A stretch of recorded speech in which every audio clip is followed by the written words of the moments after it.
Hello everyone, welcome back. আজকে আমি তোমাদেরকে নতুন একটা ক্লাস দিব।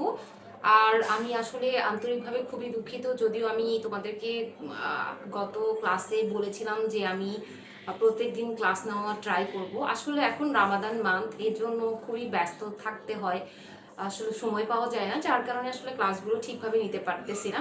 ঠিক আছে, যাই হোক, আমি আসলে তোমাদের কাছে আন্তরিকভাবে খুবই দুঃখিত। তাহলে চলো আজকে ক্লাস শুরু করা যাক। আমি বলেছিলাম যে হচ্ছে টেন্সের ক্লাস শুরু করব, কিন্তু তার আগে আরও দুইটা ক্লাস আসলে আমি ভার্ব নিয়ে নিতে চাচ্ছি, কারণ টেন্সের আগে এই জিনিসগুলো জানা খুবই জরুরি। তাহলে চলো শুরু করা যাক। ওকে, আজকে আমরা শিখবো হচ্ছে যে ভার্ব। ওকে, আজকে শিখবো হচ্ছে ভার্ব। তাহলে আজকে দেখবো ভার্ব কত প্রকার এবং কি কি। ওকে, তাহলে ভার্ব হচ্ছে দুই প্রকার। ভার্ব দুই প্রকার।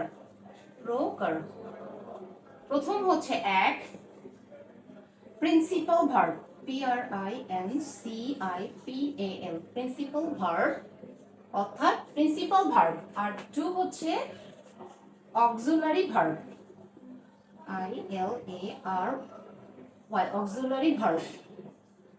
অর্থাৎ এই যে প্রিন্সিপাল ভার্ব, এটাকে আবার বলা হয় মেইন ভার্ব, মেইন ভার্ব।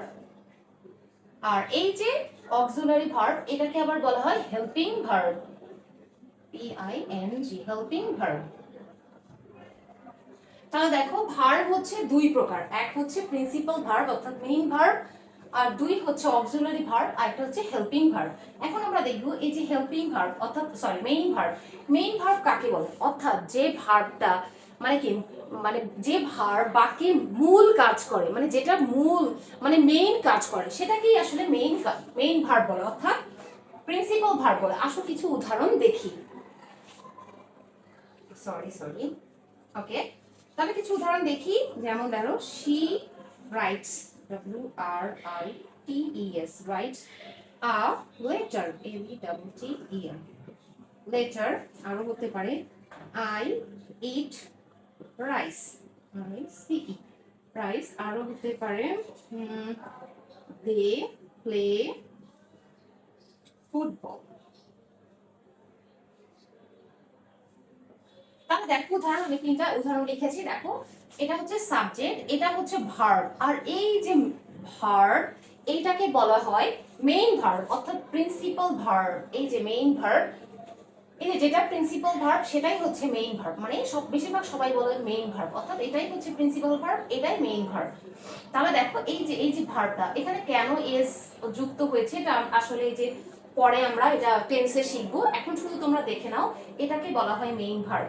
আর এই যে দেখো, এই যে ইট, এটাকে বলা হয় মেইন ভার্ব, এটা হচ্ছে সাবজেক্ট। আর এই যে দে, এটা হচ্ছে সাবজেক্ট, এটা হচ্ছে মেইন ভার্ব। ওকে, আর এটা তো হচ্ছে ফুল স্টপ, আর এটা বাকি অংশ অর্থাৎ অবজেক্ট, বাকি অংশ। তাহলে এটা হচ্ছে আমার কি মেইন ভার্ব। এখন আমরা দেখব এই যে অক্সিলারি ভার্বটা কি। হ্যাঁ, এটা হচ্ছে হেল্পিং ভার্ব, অর্থাৎ যে ভার্ব এই যে মেইন ভার্বকে সাহায্য করে, অর্থাৎ এই প্রিন্সিপাল ভার্বকে সাহায্য করে, সেটাই কার কাজ? এই অক্সিলারি ভার্বের কাজ। আসো কিছু উদাহরণের মাধ্যমে তাহলে আমরা দেখে নিই। ওকে, তাহলে আমরা কিছু উদাহরণ লিখি। যেমন হতে পারে কি যে she is writing, writing a, sorry, she is writing a, she is writing a letter, LATTER, letter। আরো হতে পারে they are playing football, football. এখন দেখো, এই যে এটা হচ্ছে সাবজেক্ট, এই যেখানে ইজ ব্যবহৃত হয়েছে, আর এটা কিন্তু মেইন ভার্ব, বাকি অংশ অবজেক্ট। এই যে দেখো সাবজেক্ট, এটা হচ্ছে কি অক্সিলারি ভার্ব, আর এটা হচ্ছে মেইন ভার্ব, তারপর বাকি অংশ। এই যে দেখো, এই যে এটা আমার মেইন ভার্ব, এইটাকে সাহায্য করেছে এই যে অক্সিলারি ভার্ব।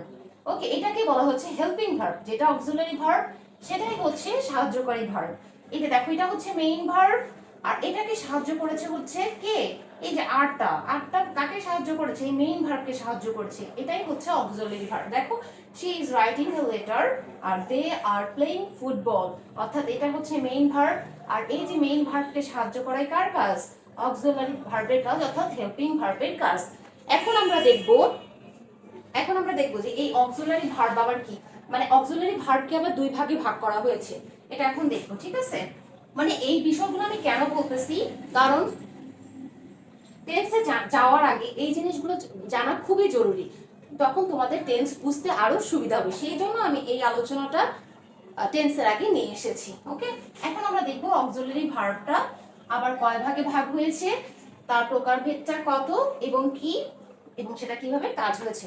এবার দেখবো অক্সিলারি ভার্বটা আবার দুই প্রকার, অক্সিলারি অর্থাৎ AUXILARY অক্সিলারি ভার্ব অর্থাৎ অক্সিলারি বা helping verb, ACLPING helping verb.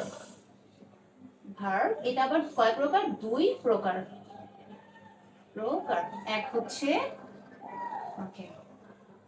এক হচ্ছে primary auxiliary verb, PRIMARY primary auxiliary verb, AUXILARY auxiliary verb. আরেকটা হচ্ছে দুই modal auxiliary verb, MODAL modal auxiliary, AUXILARY auxiliary verb. এই যে দেখো, এই যে অক্সিলারি বা হেল্পিং ভার্ব দেখলাম যেটা, সেটা আবার দুই প্রকার, একটা হচ্ছে প্রাইমারি অক্সিলারি ভার্ব আর হচ্ছে মডাল অক্সিলারি ভার্ব। এখন দেখবো যে এই প্রাইমারি অক্সিলারি ভার্বের মধ্যে কোনগুলো পড়ে, ঠিক আছে? তাহলে এই যে দেখবো এখন প্রাইমারি অক্সিলারি ভার্বের মধ্যে কোনগুলো পড়ে। তাহলে প্রাইমারি অক্সিলারি ভার্বের মধ্যে পড়ে হচ্ছে am, is, are, was, were, তারপর হচ্ছে have, has, had, তারপর হচ্ছে কি পড়ে do, does, তারপর হচ্ছে did। দেখো, এই যে প্রাইমারি অক্সিলারি ভার্ব এর মধ্যে পড়ে হচ্ছে am, is, are, was, were, have, has, had, do, does, did। এগুলো হচ্ছে কি প্রাইমারি অক্সিলারি ভার্ব।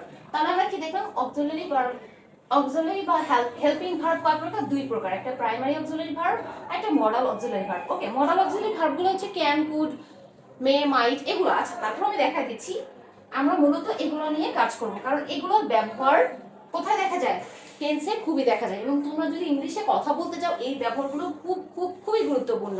ঠিক আছে, তাহলে আমরা দেখি মডাল অক্সিলারি ভার্বগুলো কোনগুলো। আমরা মডাল অক্সিলারি ভার্ব যেগুলো, এগুলোর ব্যবহার আমরা পরবর্তী অন্য কোনো ক্লাসে আমরা দেখব, তবে এগুলোর ব্যবহারগুলো আমরা নেক্সট ক্লাসে দেখব, কারণ এগুলো খুবই গুরুত্বপূর্ণ। তুমি যদি কথা বলতে যাও, কোনো টেন্স ব্যবহার করতে যাও, এই ব্যবহারগুলো খুবই গুরুত্বপূর্ণ। ওকে, তাহলে দেখি মডাল অক্সিলারি ভার্ব কোনগুলো। ওকে, তাহলে হচ্ছে মডাল অক্সিলারি ভার্ব হচ্ছে can, could, may, might, might, shall, should, will, would, must, তারপর হতে পারে ought to, ought to। এই যে দেখো, তাহলে দেখলাম কি অক্সিলারি ভার্ব দেখলাম, যেটা হচ্ছে দুই প্রকার, একটা প্রাইমারি অক্সিলারি ভার্ব আর একটা মডাল অক্সিলারি ভার্ব। তাহলে এই যে প্রাইমারি অক্সিলারি ভার্ব হচ্ছে এই কয়েক প্রকার, আর তাহলে মডাল অক্সিলারি ভার্ব হচ্ছে এগুলো। এখন আমাদের মডাল অক্সিলারি ভার্বগুলো জাস্ট চিনে নাও, can, could, may, might, shall, should, will, would, must, ought to, এগুলো হচ্ছে মডাল অক্সিলারি ভার্ব। তবে আমাদের এখন এই ক্যান, কুড, মে, মাইট এগুলো কি প্রয়োজন নাই, আপাতত প্রয়োজন নাই, কারণ আমরা এখন শুধু শিখবো প্রাইমারি অক্সিলারি ভার্বগুলো নিয়ে, কারণ আমাদের নেক্সট এগুলো নিয়ে জানতে হবে, কারণ টেন্সে এগুলোর ব্যবহার খুব।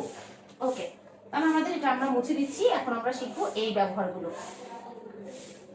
এগুলো আমরা মুছে দেই।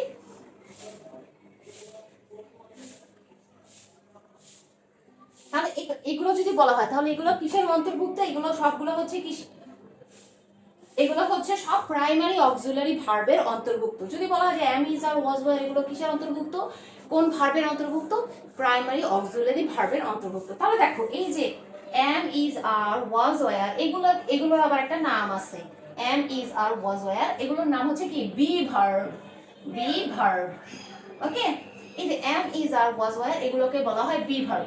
এই যে হ্যাভ, হ্যাজ, হ্যাড এগুলোকে বলা হয়, এই তিনটাকে আবার বলা হয় হ্যাভ ভার্ব। কি ভার্ব? Have verb.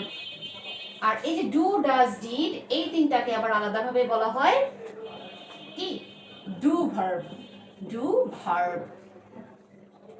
বুঝতে পেরেছো? তাহলে দেখো be verb, have verb, do verb এগুলো কিন্তু সব কি ভার্ব? Primary auxiliary verb. এগুলো প্রাইমারি অক্সিলারি ভার্ব, কিন্তু এই যে অ্যাম, ইজ, আর, ওয়াজ, ওয়্যার এগুলোকে একটা নাম দিয়েছে যেটার নাম হচ্ছে বি ভার্ব। তোমরা সবাই জানো না বি ভার্ব? সেই বি ভার্বের মধ্যে এটা পরে হচ্ছে am, is, are, was, were. আর হ্যাভ ভার্বের মধ্যে পরে হচ্ছে হ্যাভ, হ্যাজ, হ্যাড। আর ডু ভার্বের মধ্যে পরে ডু, ডাজ, ডিড। এই যে এইগুলো, এই যে be verb, have verb, do verb এগুলো কখনো মেইন ভার্ব হিসেবে ব্যবহার হয়, আবার কখনো এই ভার্বগুলো কি হেল্পিং ভার্ব হিসেবে ব্যবহার হয়, অর্থাৎ সাহায্যকারী ভার্ব হিসেবে ব্যবহার হয়। আমরা তাহলে পরবর্তী ক্লাসগুলোতে দেখব বি ভার্বের কাজ কি, হ্যাভ ভার্বের কাজ কি, কোথায় ব্যবহার করা হয়, এবং ডু ভার্বের কাজ কি, কোথায় ব্যবহার করা হয়। এই যে তোমরা দেখতেছো be verb, have verb, do verb এগুলো যখন তোমরা কথা বলতে চাও তখন এগুলোর ব্যবহার খুব বেশি, এবং যখন টেন্স শেখার আগে এই ব্যবহারগুলো যদি তোমরা বুঝতে পারো তাহলে খুব ইজি হবে তোমাদের টেন্স ব্যবহার করতে। আশা করি তোমরা ক্লাসটা বুঝতে পেরেছো। যদি কারো কোনো কনফিউশন থাকে তোমরা আমাকে কমেন্টে জানিয়ে দিও কার কোনো সমস্যা আছে কিনা, আমি তোমাদেরকে পরবর্তী ক্লাসে সলভ করে দেবো। আশা করি তোমরা বুঝতে পেরেছো। তাহলে আজকে এতটুকুই। আল্লাহ হাফেজ।